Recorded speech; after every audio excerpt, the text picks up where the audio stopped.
Starting with the motivation for this work. So we all know we've seen more attention to nutrition than ever before, I believe, in history. And stunting has really taken a central role in this whole development. And Ed has alluded to this already to some extent, that the strong focus on stunting has really enabled us to advocate for nutrition. But it has also led to quite a bit of confusion about what is it really, what does it mean, why should we use it, when should we not use it, among researchers, donors, program implementers, and so on. So what's motivating this is, it says mine, but it should be our concern, that we're overselling the importance of stunting, that we may be drawing attention away from where it should be, and that the fact that we might be under-delivering on stunting because it's a very hard thing to change may ultimately cause the world to lose interest in stunting and maybe in undernutrition too, and we don't want that to happen. I think part of the confusion is related to the fact that, and that came out to some extent and when we did the round of the tables, a poor understanding of what the difference is between using growth as an outcome of real interest, something we really want to change, versus a marker of something else. And then there's a disclaimer. When I've discussed some of these ideas with others, some people think that I've lost my belief in the importance of undernutrition. I have not lost my belief. I still think it's important. I've not moved to the dark side. And my son Jacob told me to put this thing up, so that's his contribution. So, when I say outcome versus marker, I want to start with a story. The story of Esio Trot, a children's book by Roald Dahl. Anybody has read this book? Or read it too? Come on, raise your hand, don't be shy. Oh, we have like 4 or 5. Okay. So it's a story about Mr. Hoppy, who's a shy old man, and he lives in an apartment building, and he's secretly in love with his downstairs neighbor, who's called Miss Silver. And Miss Silver has a small pet tortoise called Alfie. And she really knew she has had the tortoise for, I don't know, 7 years or so. And the tortoise doesn't grow, or grows very, very slowly. And she really wished the tortoise would grow faster.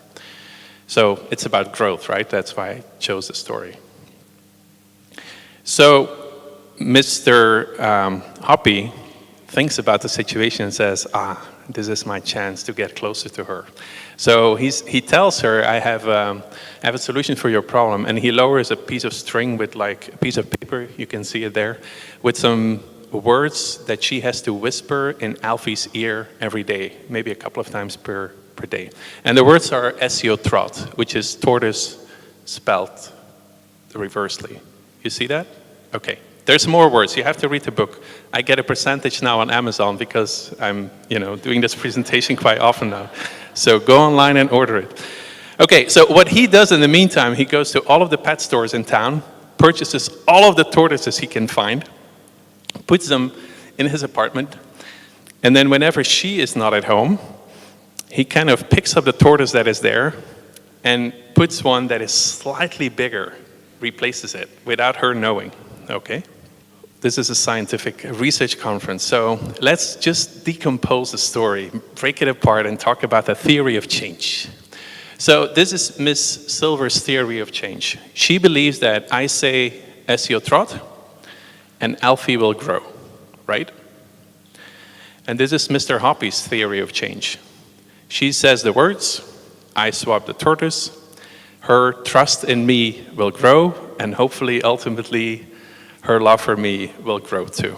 Okay, so for those who are paying attention or have heard my presentation before, there are 2 different uses of growth here, and that's where we're going.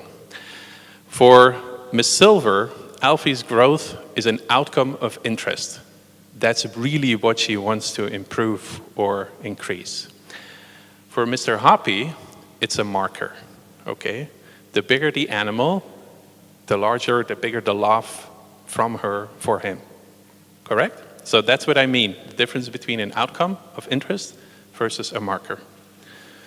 Okay, shifting gears from tortoise growth to child stunting. And I want to start with what we are writing, and when I say we, I mean the scientific community of nutritionists. And these are just some clips from scientific articles. This is not marginal literature. This is Journal of Nutrition, AJCN, Lancet, those types of journals. And it's not fine to heart these types of statements where we basically say stunting effects on educational attainment, employment, physiological functioning, delayed school entry, and so on. So we're making these very strong causal claims that stunting, if you're stunted, this is what will happen.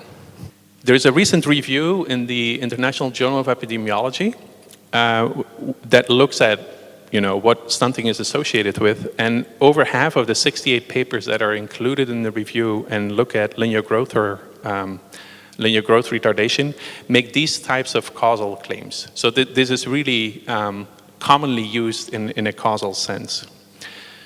So if you summarize what's out there, and basically what we heard from a lot of the tables here is that stunting causes, or linear growth retardation causes, delays in child development, that was mentioned. It reduces your work capacity. It increases chronic disease risk, that was not mentioned, but you'll see it in the literature. It increases the problem of encephalopelvic disproportion, the fact that the head of the child is larger than the pelvic inlet of the woman, so you get problems during child delivery. And then birth outcomes of the next generation. Children are small for gestational age, okay? So we use causal language for all of this, and then if you look downstream, that leads to problems in schooling, productivity, earnings, and important problems of mortality and morbidity. That's how we've presented stunting to the world. And the world has really heard what we say.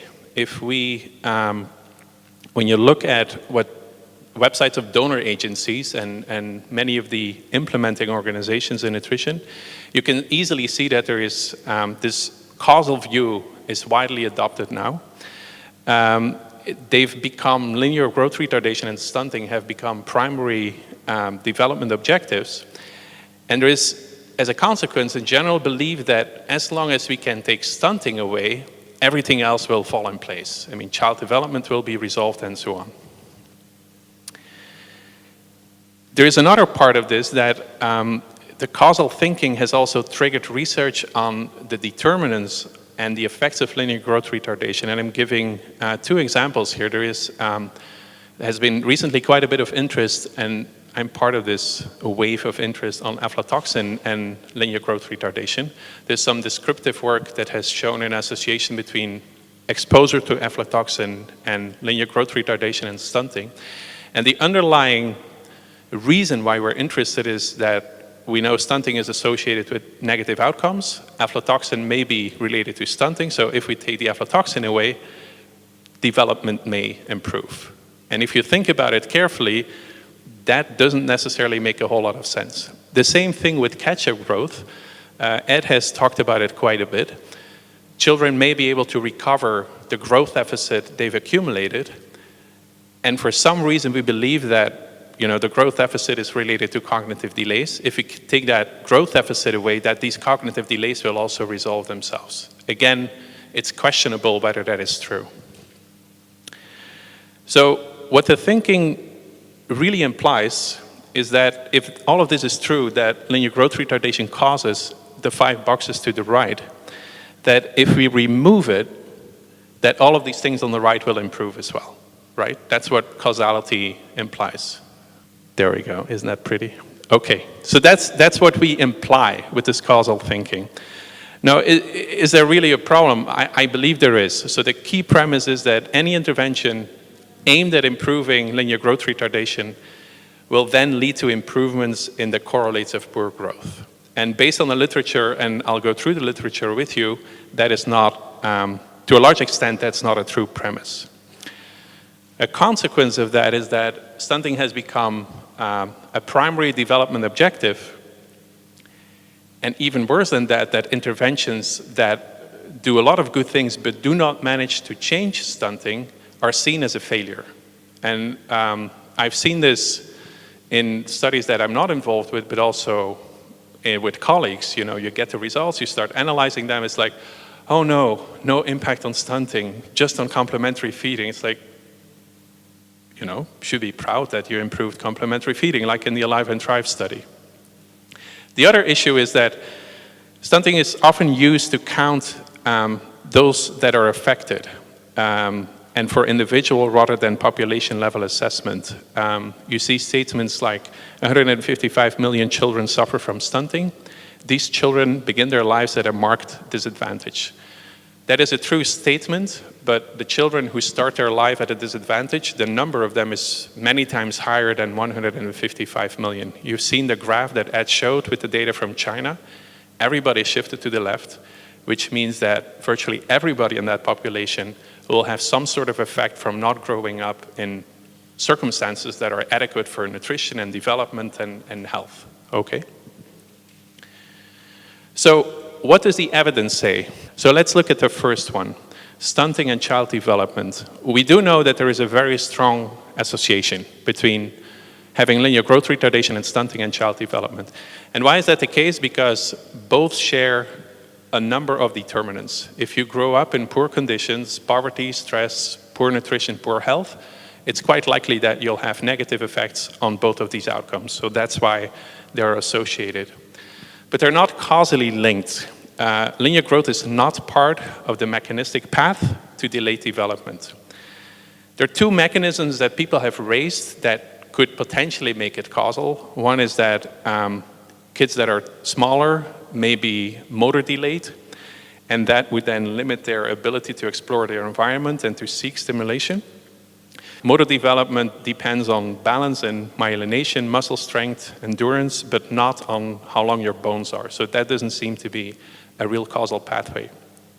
The second one is the Rosenthal effect, that children who are short may receive less attention because caregivers think, well, Johnny is really short, so he won't get it. So we will stimulate him less than if Johnny had been taller. That to me too seems unlikely because, again, referring to the graph that Ed showed, everybody shifts to the left. So it's not like any particular child stands out more than it would stand out in a population in Europe or the US where kids are growing properly. So in sum, we don't see evidence that linear growth retardation causes delays in child development. And based on what we know of the biology, it's also unlikely that that would be true. Obviously, I have to say, we can never show formally that something is not a cause of something else. I mean, we can show that it is. Showing that it's not is hard. But based on this is the summary of what we find.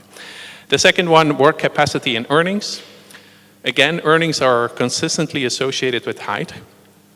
We don't believe it's causal because we cannot think of credible biological mechanisms that would relate one to the other. What is known is that the height earnings association is seen in developed countries too.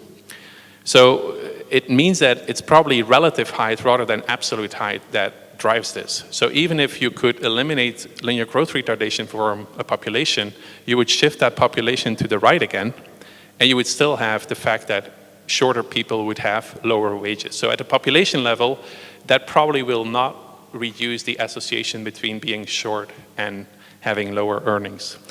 And then there's one paper that is a discussion paper still based on the Guatemala Oriente trial, where they basically try to separate statistically the physical and the intellectual human capital. And when they do that, they see that everything earnings passes through or operates through your intellectual ability and not through your physical ability. And this is a rural population with a lot of farmers, so a population where you could conceivably think that being taller would give you some benefits in terms of strength. So, but it doesn't work there. So again, conclusion, we don't think it's causally linked, and we don't see any reason in terms of mechanisms why it would be. So development earnings, we don't see any causal link. What about chronic disease? This had been reported, stunting or linear growth retardation being associated with adult chronic disease risk. I've listed a number of studies there that have looked at that, and none of these studies actually finds an association between being short when you're young and adult risk in terms of, I mean, these are the outcomes that have been looked at, cardiovascular risk, plasma glucose, and BMI. So there is no evidence as far as we know. So again, for this third pathway, we conclude that there is no causal link. We're now moving to encephalopelvic disproportion.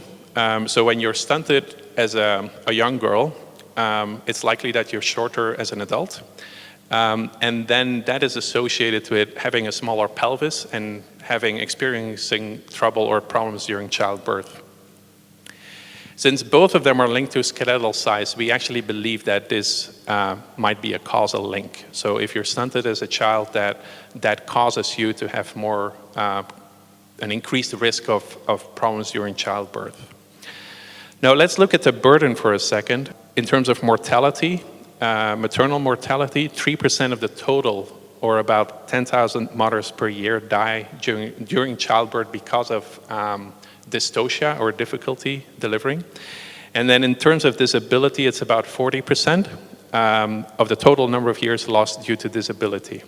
But this has dropped significantly over time and seems to continue to drop.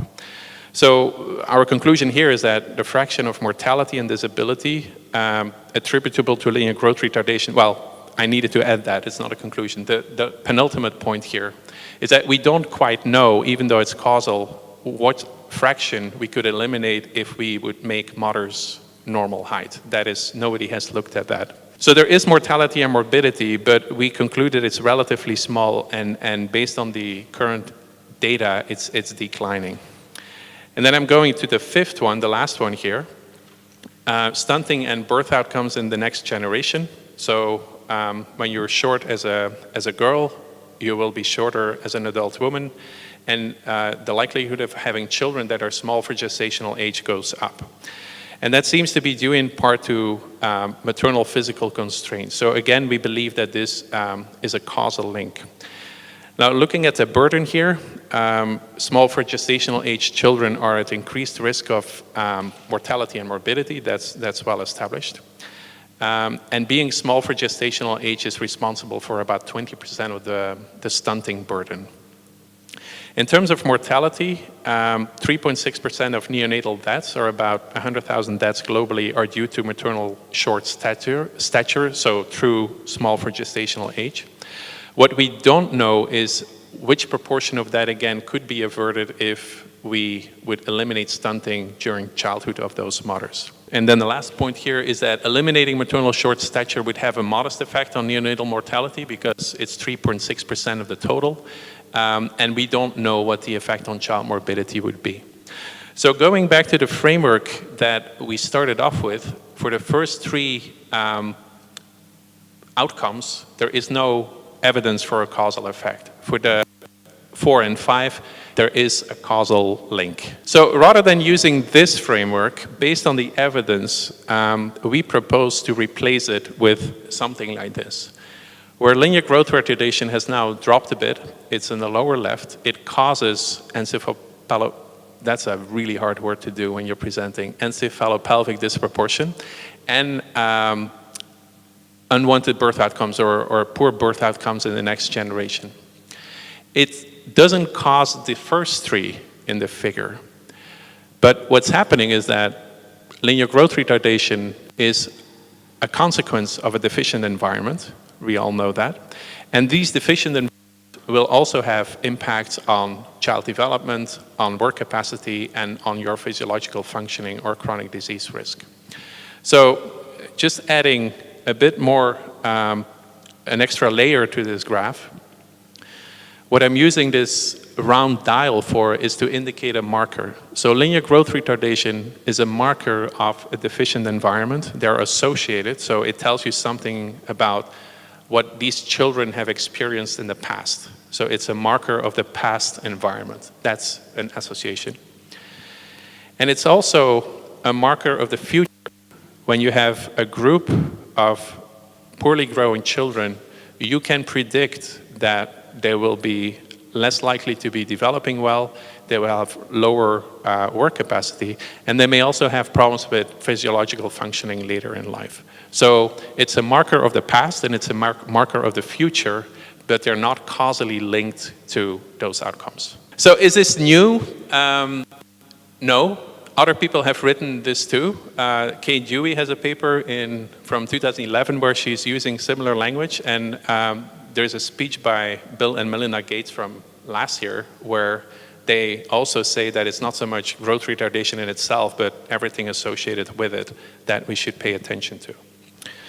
Now, last year, I was at a meeting where I was trying to make my point, and I did so very poorly. I didn't have slides, so I wasn't giving a talk. And somebody said, it's just all semantics.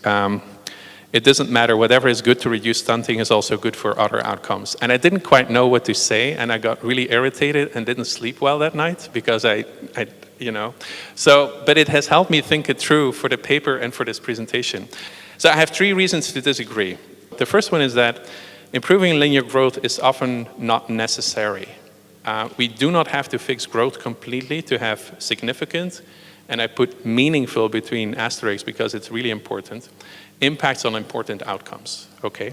And this is just kind of a hypothetical graph with 2 sigmoid type curves. So we have linear growth is the orange line, and on the x-axis we have a certain dose. Think of a program, an intervention that, provides more or less of good things for children. So when you provide little, you won't see an impact on linear growth, and then at some point it kicks in, and obviously there is no infinite child growth, so at some point it's kind of, there's a limit at the top.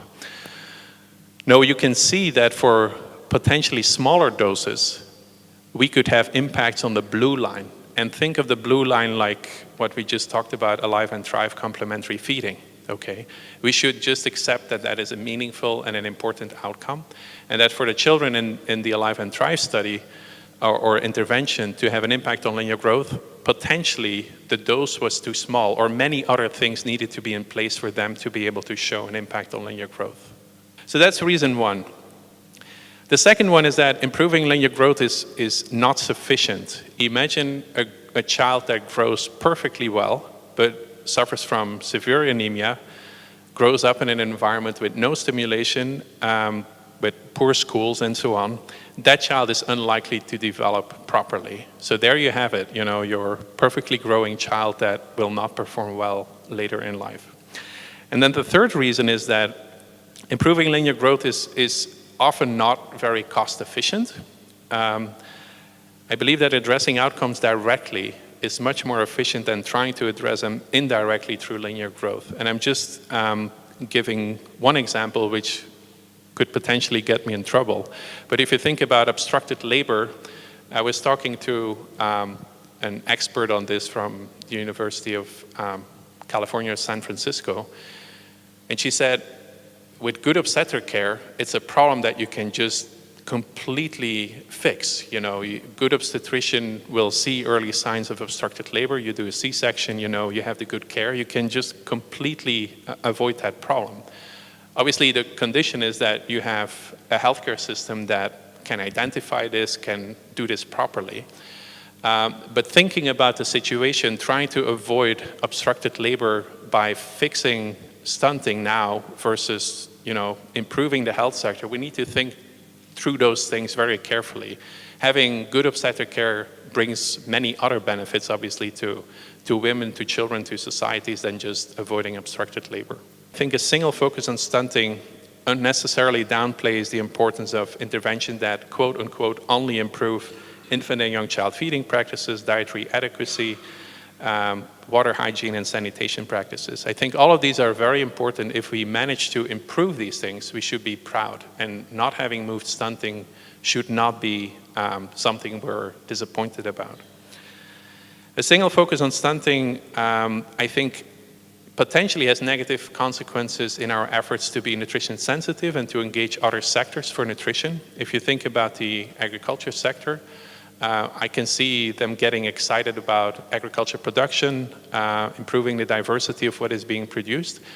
But having them sign up for reductions in stunting seems very challenging to me, because that's really not what their line of work. And the same if you think about social protection. These people know how to reduce poverty. Maybe you could sign them up for improving food security, but stunting is so far out there that I don't think we should ask them to, commit to that. And then the last thing is, on this slide, is the sense of fatalism. There is a bit of a feeling that if it hasn't been done by 2 years of age, then it will never happen. If you talk to people in child development, they get quite nervous about statements like this, because there's obviously a lot we can do after 2 years of age. Otherwise, we wouldn't be sending our children to school, right? So there is a lot we can do, there is a lot we should do, and the first 1,000 days is a useful construct, because obviously there is a lot happening in the first 1,000 days of life, but there's definitely many, many things we can do after that. What do we propose in terms of way forward? So the first thing would be, I think it's important to be specific. I think we've been a bit sloppy in our use of language, and what we need to understand and start being very clear about is that undernutrition is not the same as stunting, and stunting is not the same as undernutrition. And the same stunting is not the same as linear growth retardation. Linear growth retardation is the fact that you're growing slower than you ought to grow. Stunting means that your height for HZ score happens to fall below -2. Those are not the same. There are many more children with linear growth retardation problems than children with stunting. Let's be very explicit about the reason for focusing on stunting. Is it for population assessment, to count children affected, for program design, for evaluation? And when you use it in programs, is it used as a marker of another outcome? And then the question should be, why aren't you just measuring that outcome directly? Or is it an outcome of immediate interest? And then why was this chosen as an outcome? So those are the questions we really need to ask ourselves. I think for population assessment, it's an okay thing to use. I think it's very useful. Ed has talked about this. When we, for instance, we have height for HZ scores, we calculate the prevalence of stunting. It's useful to, as Ed showed the graphs from the Lancet series, we can track progress over time. We can compare regions within a country. We can compare regions. So all of that is very useful. In terms of counting cases, I think there are some limitations. And there is a recent paper by Perumal in the Journal of Nutrition earlier this year. One of the issues is that the -2, there is no biological basis for that. It's not like when you count people infected with HIV, there is a clear difference between those who are infected and not. It's a 0-1 variable. We don't have the same with stunting. So when we say 151 million children are stunted, there's many more children that suffer from undernutrition problems. So that's the point I'm trying to make here. And then finally, for programs and impact evaluation, I don't believe that growth is a good primary outcome. I think stunting, well, I don't think, I'm convinced that stunting is linked causally to only 2 outcomes, which should, I think, can be more effectively addressed through direct interventions. And rather than focusing on stunting, I would urge everybody to focus on what matters directly and can also respond to an intervention. And there is no lack of other outcomes we can think of: morbidity, dietary intake, food security, child development, immune function, nutrient status, and body composition are just a few. What people then tell me is like, yeah, but wait a minute, those are so hard to measure. Well, maybe that's definitely true, but the world happens to be a complex place. We're dealing with biology, and possibly by focusing on stunting, we've ignored that for too long. We've said, hey, we have something really quick and easy we can do, let's run with it. We need to embrace the complexity. All right, and now to the end of the story. Thanks for your patience. Thank you.